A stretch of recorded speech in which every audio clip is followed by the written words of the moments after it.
My question is, why is one British company being favoured over all the other ventilating-making companies in Britain just because they texted the Prime Minister directly? That's my question. OK, Liam Fox. I don't think they are is the answer to the question.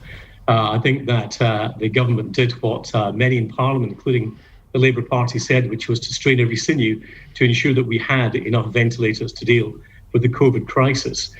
I think if you had put this round the other way, given that this is referring to the Dyson question, if you'd put it round the other way and we'd got to this point and the government had said, we're not going to make exceptions for any overseas-based scientists or engineers or doctors, and we now face the accusation that the government put raising taxation before protecting lives, that genuinely would be a scandal.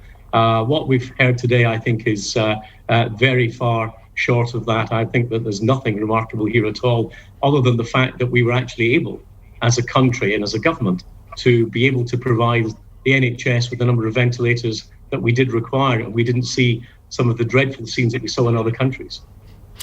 Now, it has to be said that I don't think any ventilators were, in the end, provided by James Dyson's company. But the fact of the matter is, he could have got a competitive advantage by the very fact that he just happened to have the Prime Minister's phone number. Should business people use private phone numbers for this kind of purpose? Well, you say he could have. There's no evidence that he would have got any advantageous treatment other than the same that was being applied to other overseas business people and doctors and scientists and engineers. There was no favourable treatment as far as I can see. Move along. There's no story in this one. Jeremy Corbyn, is there a story in this? Yes, I think there is, because James Dyson, who is clearly a brilliant inventor and engineer, was using his contact with the Prime Minister to try to ensure that his senior staff didn't have to pay UK rate taxation whilst they were in Britain bringing the ventilators to production. The ventilators in the end were never bought anyway. This sort of strange exchange of texts where the Prime Minister says, sorted, I am the First Lord of the Treasury. Well, he is the First Lord of the Treasury. I would have thought, therefore, the Treasury should be making that decision. And if there is to be a tax exemption for very high paid people in foreign companies because of COVID, then he is should have come to Parliament and there should have been regulations passed to deal with it, as has happened in the past. I seem to remember various regulations surrounding the Olympics, I believe, and the Commonwealth Games after that. Surely it's just not right. And the Ministerial Code requires the Prime Minister to either have a civil servant with him at such a meeting, or if that isn't possible because it's a chance meeting, then to inform the appropriate civil servants immediately. It's not clear if he did that. I interviewed Lucy Powell, Labour's Shadow Business Minister, earlier, and she was making some of the points that you made there.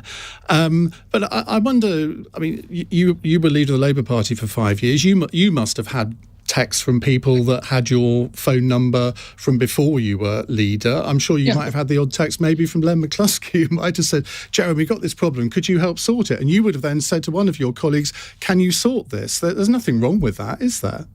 Yeah, but being leader of the opposition and leader of a political party isn't quite the same thing, unfortunately, as being head of government, where you can basically instruct civil servants what to do. And I think the key words are ones where he said, I am First Lord of the Treasury, consider it sorted. In fact, it apparently wasn't ever sorted. It isn't clear whether the Prime Minister's word ever reached Rishi Sunak anyway.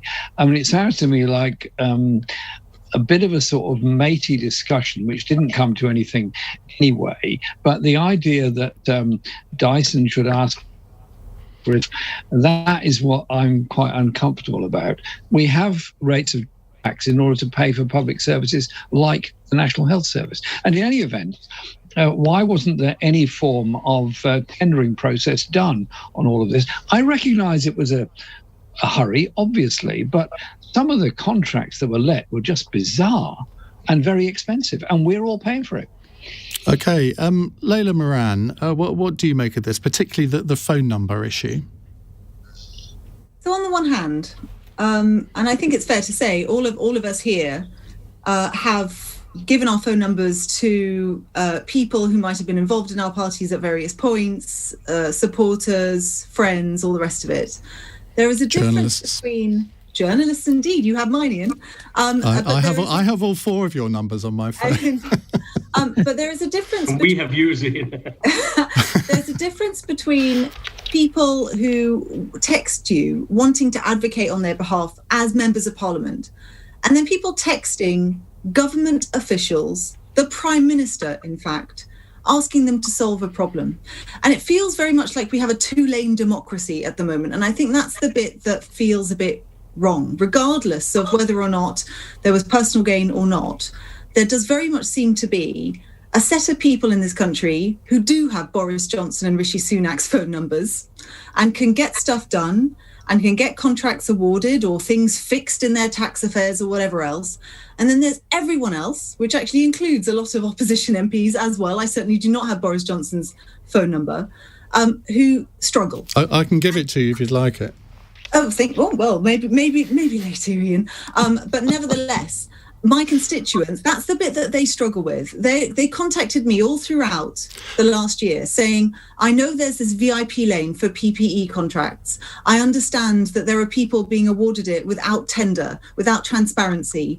I can't get a look in. Can you help me? And of course I tried. But then as we've had the transparency down the line, it took me, Caroline Lucas and Debbie Abrams taking the government to court with the Good Law Project to reveal the fact that they had these contracts awarded.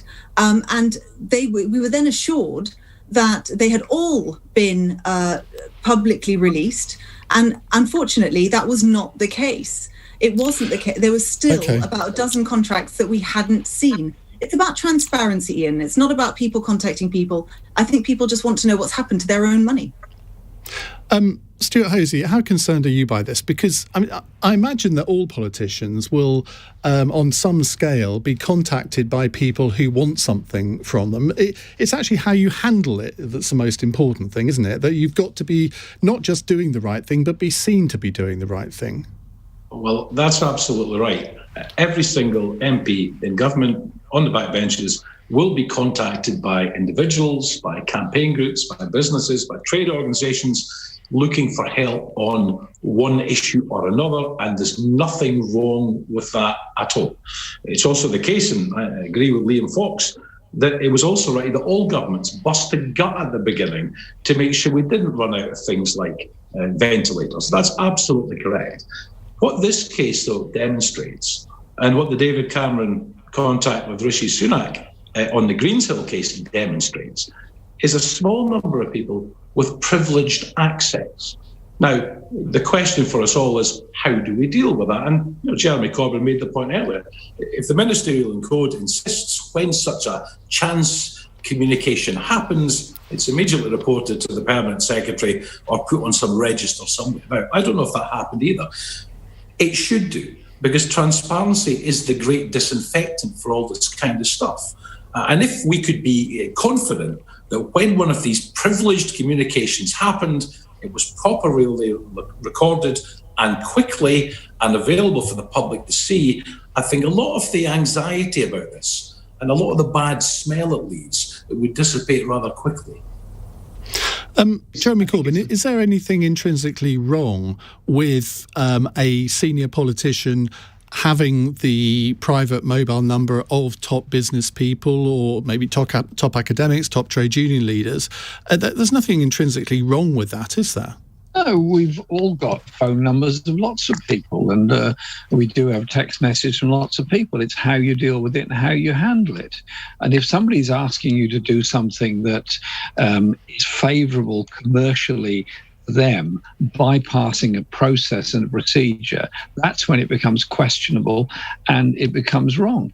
If somebody has a problem over their pay or their benefits, they can't text Boris Johnson and say, please sort it out, because he wouldn't give them the time of day.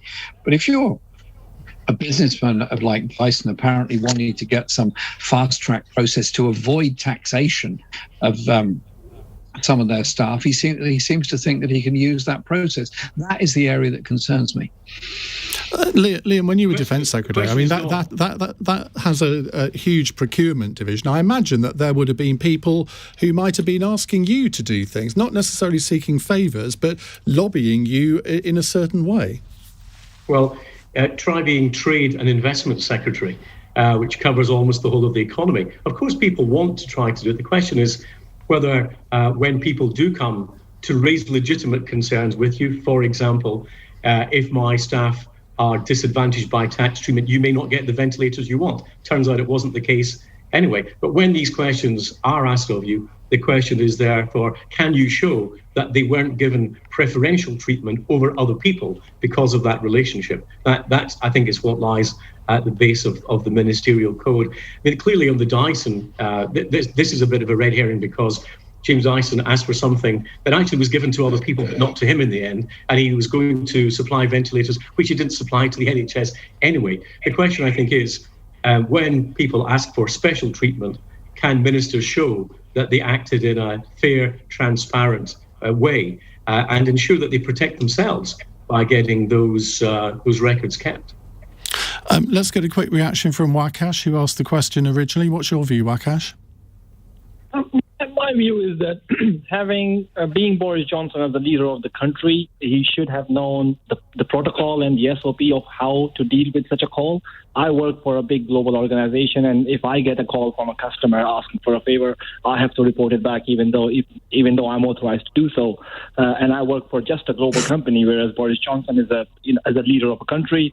It's just common sense, and it sounds very fishy and weird that he was taking decisions on the government's behalf beforehand, while on the text saying that I will fix it, or I will do this for you, or I'm the Treasury.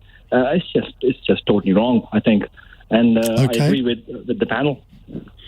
Wakash, thank you very much indeed. We'll come.